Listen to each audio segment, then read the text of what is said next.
نحمده ونصلي ونسلم على رسوله الكريم اما بعد فاعوذ بالله من الشيطان الرجيم بسم الله الرحمن الرحيم قال الله تبارك وتعالى في القرآن المجيد والفرقان الحميد فإن تابوا وأقاموا الصلاة وآتوا الزكاة فخلوا سبيلهم إن الله غفور رحيم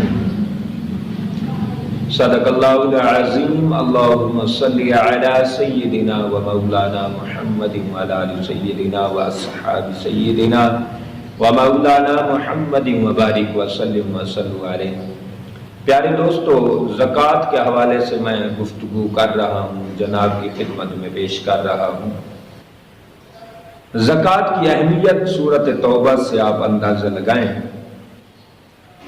کہ مشرکین کو کہا گیا کہ محبوب مکرم صلی اللہ علیہ وسلم آپ مشرکین کو جہاں پائیں قتل کر دیں، فَاقْتُلُوا الْمُشْرِكِينَ حَيْثُ وَجَدتُّمُوهُمْ، فرمایا جہاں تم پاؤ، جس جگہ بھی پاؤ تم ان کو قتل کر دو، وَخُذُوهُمْ اور ان کو گرفتار کر لو، وَاحْصُرُوهُمْ اور ان کو قید کر دو، وَاقْعُدُوا لَهُمْ كُلَّ مَرْصَدٍ اور ہر جگہ ان پر نگاہ رکھو۔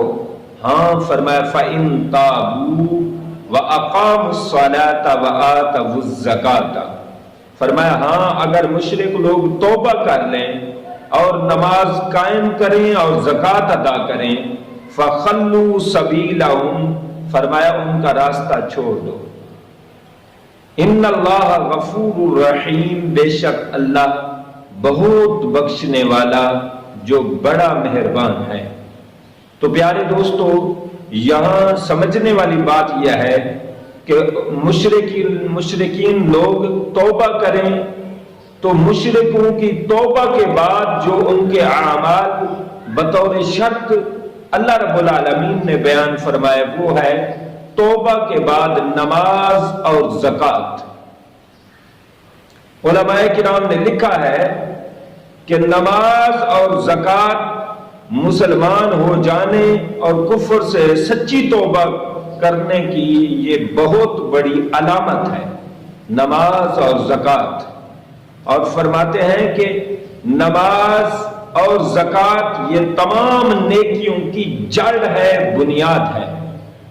تو آپ اندازہ کرتے جائیے کہ زکوٰۃ کی کس قدر اہمیت ہے، زکوٰۃ کس قدر، زکوٰۃ کے بغیر گزارا نہیں، زکوٰۃ کے بغیر ممکن ہی نہیں۔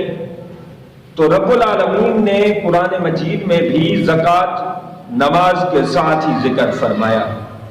اور حدیث پاک میں آتا ہے، آقا علیہ السلام ارشاد فرماتے ہیں، عمارہ بن حزم رضی اللہ تعالیٰ عنہ سے روایت ہے، فرماتے ہیں اللہ عز و جل نے 4 چیزیں فرض کی ہیں، جو ان میں سے 3 بھی ادا کرے وہ 3 ان کے کسی کام نہ آئیں گی جب تک کہ چاروں کی چاروں نہ کرے۔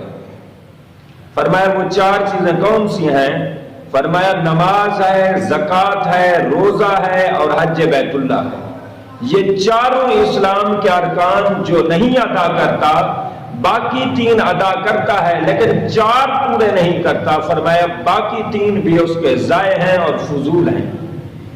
آپ اس سے بھی زکوٰۃ کی اہمیت کو سمجھیں کہ اگر کوئی زکوٰۃ نہ دے تو 3 ارکان اسلام ضائع جاتے ہیں اور منہدم ہوتے ہیں۔ اور ایک حدیث میں آقا علیہ السلام عبداللہ بن مسعود سے روایت ہے، طبرانی کی حدیث، فرمایا ہمیں حکم دیا گیا ہے کہ ہم نماز پڑھیں اور زکوٰۃ دیں، اور جو زکوٰۃ نہیں ادا کرتا اس کی نماز قبول نہیں ہوتی۔ آپ اندازہ کیجئے، جو زکوٰۃ ادا نہ کرے نماز قبول نہیں ہوتی۔ تو آپ بتائیں، نماز عبادت کی سردار عبادت ہے، جو نماز قبول نہیں ہو رہی تو کیا قبول ہوگا؟ اسی طرح اللہ رب العالمین کے پیارے نبی ارشاد فرماتے ہیں، ابو ہریرہ سے روایت ہے، آقا علیہ السلام نے فرمایا صدقہ دینے سے مال کم نہیں ہوتا، بندہ کسی کا قصور معاف کر دے، یعنی زکوٰۃ کی یہ بھی ایک طریقہ ہے، یہ بھی اینگل ہے کہ کوئی غریب ہے، فقیر ہے، زکوٰۃ اس پر فرض نہیں ہے، وہ زکوٰۃ دینے کی پوزیشن میں نہیں ہے، بلکہ زکوٰۃ لینے کے مصارف میں ہے، لیکن فرمایا زکوٰۃ کا اگر ثواب اور اجر حاصل کرنا چاہتا ہے پھر اس طرح کرے کہ دوسروں کے قصور اور غلطیاں معاف کر دیا کرے، اللہ اس کی شان بڑھائے گا، اللہ اس کی عزت بڑھائے گا، اور عاجزی کرے اللہ اس کو بہت بلند فرما دے گا۔ تو یہ بھی ایک زکوٰۃ کا انداز ہے اور زکوٰۃ کا ایک طریقہ کار ہے۔ اور آقا علیہ الصلوۃ والسلام نے ارشاد فرمایا، بخاری، مسلم، ترمذی، نسائی، ابن ماجہ، ابن خزیمہ، ہر حدیث کی کتاب میں جناب ابو ہریرہ سے روایت ہے، حضور اقدس صلی اللہ علیہ وسلم نے ارشاد فرمایا، جو شخص کھجور برابر بھی حلال کمائی سے صدقہ کرتا ہے اللہ رب العالمین نہیں قبول فرماتا مگر حلال کو، یعنی حلال اس کا رزق ہے، پھر حلال رزق سے وہ اللہ کے راستے میں خرچ کرتا ہے، فرمایا اللہ تعالیٰ اپنے دائیں ہاتھ سے قبول فرماتا ہے۔ اب یہ دائیں ہاتھ اللہ کی اپنی شان، اپنی عظمت، اپنی اس کی وجاہت ہے، وہ ذات اپنی ہی مثال آپ ہے، لیکن تبارک الذی بیدہ الملک، برکتوں والا ہاتھ رب العالمین کا وہ ہے۔ فرمایا رب العالمین دائیں ہاتھ سے وصول فرماتا ہے، قبول کرتا ہے۔ تو انسان مسلمان تو اپنے فخر پر نازاں، اپنے مقدر پر نازاں ہو، اپنے مقدر پر فخر کر کہ رب العالمین خود اپنے دائیں ہاتھ سے قبول کرے۔ ہمارا یہ مال یہ گھٹیا ہے، یہ کچھ بھی نہیں ہے، یہ نیست و نابود ہے، یہ اعلیٰ نہیں ہے، یہ ادنا ہے۔ رب العالمین کی اعلیٰ ذات سبحان ربی الاعلیٰ، اعلیٰ ذات اپنے دائیں ہاتھ سے لے تو ہم سارا مال لوٹانے کو تیار ہیں۔ یہ کوئی تھوڑا اعزاز ہے، یہ کوئی تھوڑا استقبال ہے، یہ کوئی تھوڑی شان و شوکت ہے، یہ تھوڑی عزت و عظمت ہے۔ رب العالمین کیا تعظیم و توقیر اور تکریم کرنا چاہتا ہے انسان کی، انسان کی کس قدر عزت بڑھانا چاہتا ہے رب العالمین۔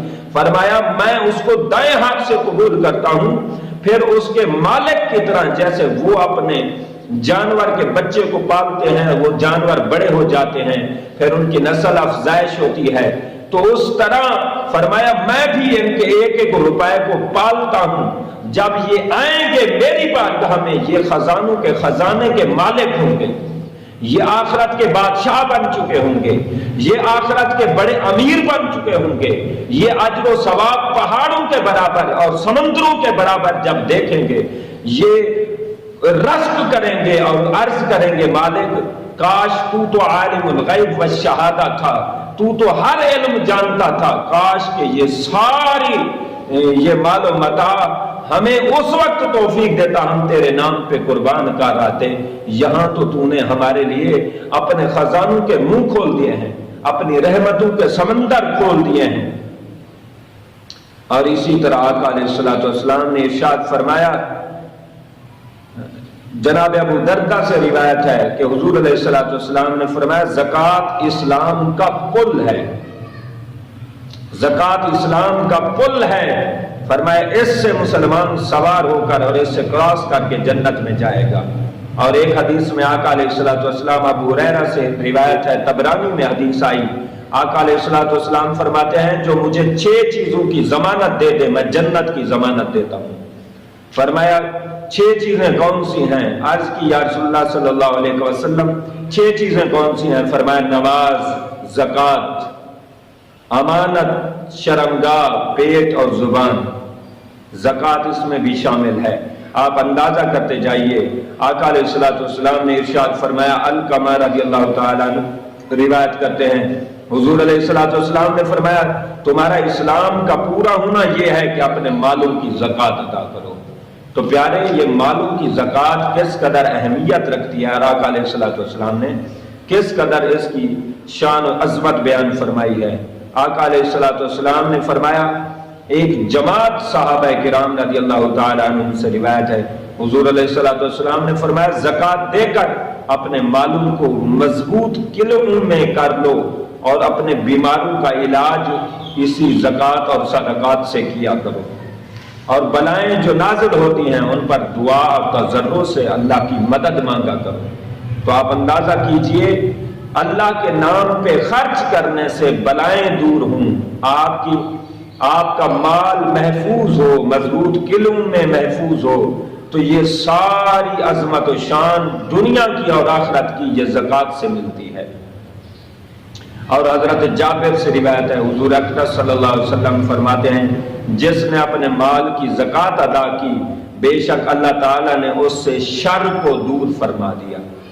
اب شر کا کیا مطلب ہے کہ یہ مال ناجائز گناہوں میں، فسق و فجور میں اور عیاشی اور فحاشی میں نہیں لگے گا، بلکہ یہ مال ہمیشہ مسجد میں، مدرسے میں، غریبوں، فقیروں، یتیموں، مسکینوں کی خدمت میں، ان کی مدد میں یہ مال خرچ ہوگا۔ یہ اللہ رب العالمین زکوٰۃ کی وجہ سے توفیق عطا فرمائے گا۔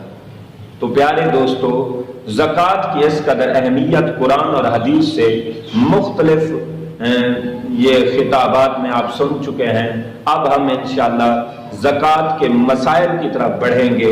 اگلے خطاب میں، اگلے بیان میں، سپیچ میں ہم انشاءاللہ آپ سے مخاطب ہوں گے۔ زکوٰۃ کے اہم مسائل جو بہت ضروری مسائل ہیں ان میں ہم آپ سے مخاطب ہوں گے۔ ہمارے لیے آپ دعا فرمایا، ہم آپ کے لیے دعا عرض کریں کہ مالک ہم سب کی خیر فرمائے، ہمارے مرحومین کی بخشش فرمائے، ہم مالداروں کو اللہ رب العالمین زکوٰۃ کی خصوصی توفیق عطا فرمائے۔ آمین ثم آمین۔